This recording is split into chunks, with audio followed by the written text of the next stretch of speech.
Welcome to burning issue. Kaleshwaram ప్రాజెక్టులో చోటు చేసుకున్న అవకతవకలపై ప్రభుత్వం సిబిఐ విచారణకు ఆదేశించడం ఐఏఎస్ అధికారుల్లో గుబులు రేపుతోంది. కీలక పాత్రధారులైన రాజకీయ నాయకులు, ఉన్నతాధికారులు కోర్టు ద్వారా రక్షణ పొందేందుకు ప్రయత్నిస్తున్నారు. తాజాగా ఐఏఎస్ స్మితా సబర్వాల్ కమిషన్ రిపోర్టును రూల్స్ కు వ్యతిరేకంగా ఉంది అంటూ కొట్టివేయాలని పిటిషన్ దాఖలు చేశారు. గత పాలనలో ఇష్టారాజ్యంగా వ్యవహరించిన వారికి ఇప్పుడు సిబిఐ విచారణ అంటే భయం కలుగుతోందా? కోర్టు రక్షణను ఆదేశించడంలో నిజంగా న్యాయబద్ధత ఉందా? తప్పులు జరగలేదని నిశ్చయంగా వాదించలేకపోవడం వెనుక కారణం ఏంటి?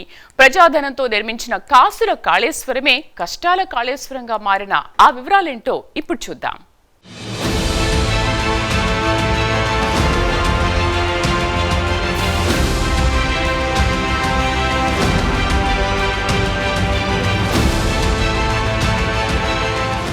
కాళేశ్వరం ప్రాజెక్టుపై ప్రభుత్వం నియమించిన జస్టిస్ పిసి ఘోష్ కమిషన్ నివేదికలో తనపై వచ్చిన ఆరోపణలను సవాల్ చేస్తూ ఐఏఎస్ అధికారి స్మితా సబర్వాల్ హైకోర్టును ఆశ్రయించారు. విచారణలో నేరపూరిత వ్యాఖ్యలు చేయబోతున్న సందర్భంలో సంబంధిత వ్యక్తికి ముందుగా నోటీసు ఇవ్వాల్సిన న్యాయబద్ధమైన ప్రక్రియ పాటించలేదని ఆమె వాదన. కమిషన్ ఆఫ్ ఎంక్వైరీ యాక్ట్ 1952 ప్రకారం సెక్షన్ 8B8C కింద ఈ నోటీసులు ఇవ్వకపోవడం అన్యాయమంటూ ఆమె కోర్టుకెక్కారు. ఇది ప్రభుత్వ విధానాన్ని వ్యతిరేకించడం కాకపోయినప్పటికీ వ్యక్తిగత ప్రతిష్టను, హక్కులను కాపాడుకునే చర్యగా భావించడమే అందుకు కారణం.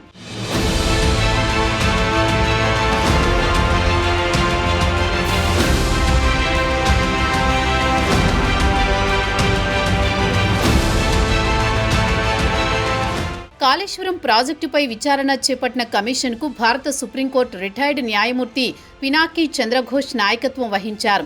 గతంలో లోకపాల్గా సేవలందించిన ఆయనకు న్యాయపరమైన విశ్వసనీయత ఉన్నదిగా ప్రభుత్వాలు భావిస్తాయి.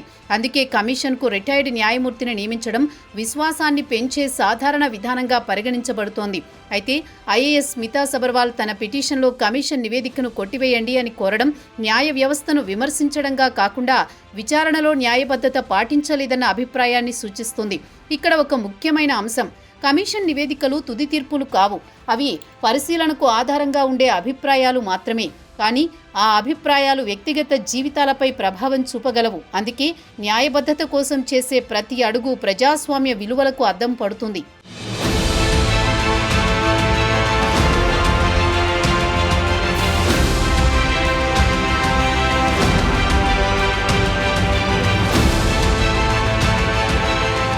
నిప్పులేనిదే పొగరాదంటారు. అదేవిధంగా తప్పు జరగనప్పుడు భయపడాల్సిన అవసరం లేదు. కానీ ఐఏఎస్ స్మితా సబర్వాల్ వ్యవహారం మాత్రం ఈ సూత్రానికి విరుద్ధంగా కనిపిస్తోంది. ఎందుకంటే కేసీఆర్ పాలనలో ఆమె కీలక పదవుల్లో బాధ్యతలు నిర్వహించారు.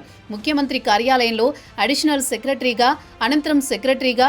ఇదే అంశాన్ని కమిషన్ స్పష్టంగా గుర్తించింది. నివేదిక ప్రకారం ఆమె అధికారిక ఆమోదాల తీరు, కేబినెట్కు ఫైళ్లు పంపకపోవడం, బ్యారేజీల నిర్మాణాల్లో ప్రత్యక్షంగా పాల్గొనడం వంటి అంశాలు ప్రశ్నించబడ్డాయి. ఈ ఆధారాల నేపథ్యంలో కమిషన్ ఆమెను irresponsible in the discharge of her duties అని పేర్కొంది. ఇక్కడ ప్రశ్న ఒక్కటే, బాధ్యతలు చేపట్టిన వారు వాటి బరువును ఎంతవరకు మోయగలరు? అధికారంలో ఉన్నప్పుడు తీసుకున్న నిర్ణయాలు కాలం గడిచిన తర్వాత విచారణలలో నిలబడతాయా అన్నదే కీలకం.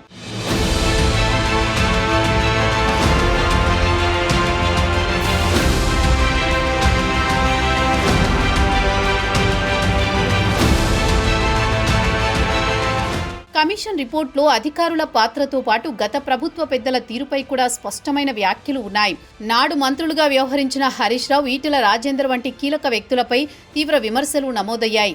అంతేకాదు ఇటీవల బీఆర్ఎస్ పార్టీ నుంచి సస్పెండ్ అయిన కల్వకుంట్ల కవిత కూడా కాళేశ్వరం ప్రాజెక్టులో అవినీతి జరిగిందని ఆరోపించారు. ప్రత్యేకించి హరీష్ రావు ఇంటికి బంగారం తీసుకువెళ్లాడని, ఆ వ్యవహారంలో తన తండ్రి మాజీ సీఎం కేసీఆర్ను ఇరికించేలా సిబిఐ విచారణకు ప్రభుత్వం తీసుకున్న నిర్ణయంపై ఆమె కోపాన్ని వ్యక్తం చేశారు.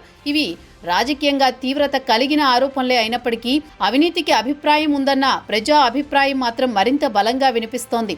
ఇక్కడ ప్రశ్న ఒక్కటే, ఎవరి మాట నమ్మాలి? ఎవరి చర్యలపై న్యాయ విచారణ జరగాలి? ప్రజల నమ్మకాన్ని నిలబెట్టే బాధ్యత అధికారంలో ఉన్నవారికి మాత్రమే కాదు, ఆ నమ్మకాన్ని దెబ్బతీసిన వారికి కూడా జవాబుదారీతనాన్ని గుర్తు చేస్తుంది.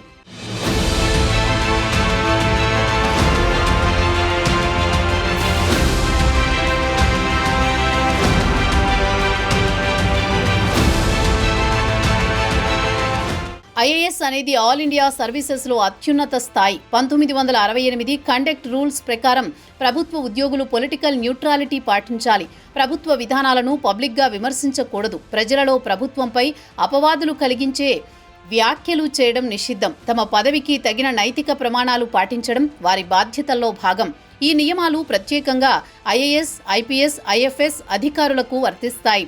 ఎందుకంటే వారు ప్రభుత్వం ముఖచిత్రంగా కనిపించే స్థితిలో ఉంటారు. వారి వ్యక్తిగత అభిప్రాయాలు కూడా అధికారికంగా భావించబడే ప్రమాదం ఉంటుంది. అందుకే సామాన్య పౌరుడిగా చేసిన వ్యాఖ్యలు ఒక రకంగా, ప్రభుత్వ పదవిలో ఉన్న వ్యక్తిగా చేసిన వ్యాఖ్యలు మరో రకంగా పరిగణించబడతాయి. పదవి ఒక గౌరవం మాత్రమే కాదు, అది ఒక నిశ్శబ్ద ఒప్పందం. ఆ పదవిలో ఉన్నవారు వ్యక్తిగత భావాలను వ్యక్తీకరించేటప్పుడు ప్రజాస్వామ్య వ్యవస్థపై నమ్మకాన్ని దెబ్బతీయకుండా ఉండాలన్న బాధ్యతను గుర్తించాలి. నైతికత, న్యాయబద్ధత, నిశ్చలత ఇవి అధికారిక పదవికి అద్దం పట్టే విలువలు.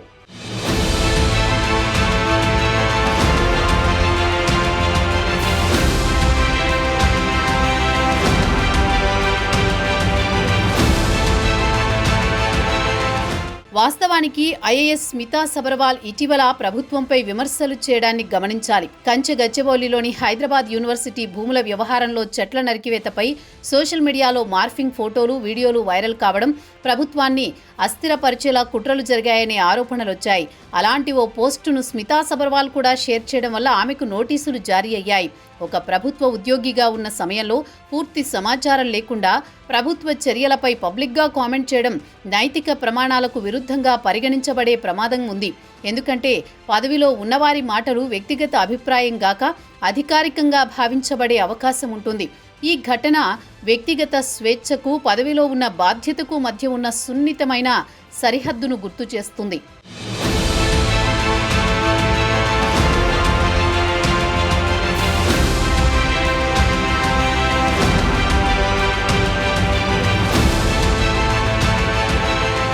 కాళేశ్వరం ప్రాజెక్టులో అవినీతి జరిగిందన్న ఆరోపణలు నేడు కొత్తగా వచ్చినవి కావు. గత కొన్నేళ్లుగా ఈ ఆరోపణలు ప్రజల చెవుల్లో వినిపిస్తూనే ఉన్నాయి. అధికారం మారిన తర్వాత నేటి ప్రభుత్వం పారదర్శక విచారణ కోసం జస్టిస్ పీసీ ఘోష్కు బాధ్యతలు అప్పగించింది. నివేదికను నేరుగా అసెంబ్లీలో ప్రవేశపెట్టడం, ఆ ఆధారంగా చర్చ జరగడం, చివరకు సీబీఐకి కేసు అప్పగించడం అన్నది ప్రభుత్వ నిర్ణయం. ఈ సమయంలో ఐఏఎస్ స్మితా సబర్వాల్ కోర్టులో పిటిషన్లు దాఖలు చేశారు. ఇది కేవలం వ్యక్తిగత రక్షణ కోసం మాత్రమే కాదు, గతంలో ఏం జరిగిందన్న దానిపై స్పష్టత ఇవ్వాల్సిన బాధ్యతను గుర్తు చేసే సందర్భం కూడా. బాధ్యత గల అధికారిగా వాస్తవాలను ప్రభుత్వం ముందు ఉంచే అవకాశం ఆమెకు ఉంది. అయితే ఇక్కడ మరో అంశాన్ని గమనించాలి.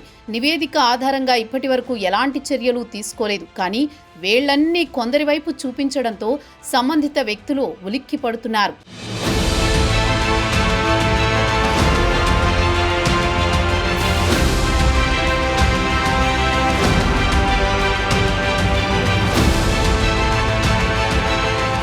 ఒక వ్యక్తి ఏ పదవిలో ఉన్నాడో ఆ పదవికి తగిన గౌరవాన్ని నిలబెట్టేలా ఆయన మాటలు, చర్యలు, ప్రవర్తన ఉండాలి. వ్యక్తిగత అభిప్రాయాలు, స్పందనలు లేదా రక్షణ చర్యలు అన్నీ ఇవి ఆ పదవికి తగిన నైతిక ప్రమాణాలకు అనుగుణంగా ఉండాలి. ఎందుకంటే ప్రభుత్వ పదవి అనేది కేవలం అధికారిక హోదా కాదు, అది ప్రజల నమ్మకాన్ని మోసే బాధ్యత. ఆ బాధ్యతను గౌరవించడమే ఆ పదవికి నిజమైన అర్థం. వ్యక్తిగత స్వేచ్ఛ ఉన్నా పదవిలో ఉన్నప్పుడు ప్రతి చర్య ప్రజాస్వామ్య విలువలకు, న్యాయబద్ధతకు, నైతికతకు అద్దం పట్టాలి.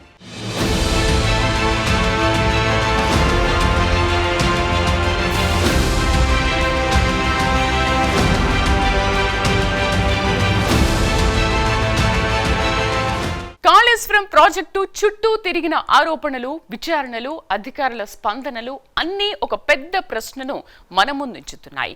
ప్రజల నమ్మకాన్ని మోసే పదవులు, న్యాయబద్ధతను నిలబెట్టే వ్యవస్థలు, పారదర్శకతకు అంకితమైన పాలన, ఇవే ప్రజాస్వామ్యానికి ప్రాణం. ఒక అధికారి తన హక్కులను వినియోగించుకోవచ్చు, ఒక ప్రభుత్వం విచారణ చేపట్టవచ్చు, ఒక ప్రజాప్రతినిధి తమ అభిప్రాయాన్ని వ్యక్తపరచవచ్చు. కానీ ఈ మూడు దిశలు ఒకే లక్ష్యాన్ని చేరుకోవాలి. ప్రజల ఆశయాలకు అనుగుణంగా వాస్తవాలను వెలుగులోకి తీసుకురావడం ఎంతో కీలకం. విచారణలు న్యాయబద్ధంగా సాగాలి, నిర్ణయాలు పారదర్శకంగా ఉండాలి. కాళేశ్వరం కేవలం నీటి ప్రాజెక్టు కాదు, అది ప్రజల నమ్మకాన్ని మోసే శిల్పం. ఆ శిల్పం బలంగా నిలవాలంటే ప్రతి నిర్ణయం, ప్రతి స్పందన, ప్రతి విచారణ ప్రజల ఆశయాలకు అద్దం పట్టాలి.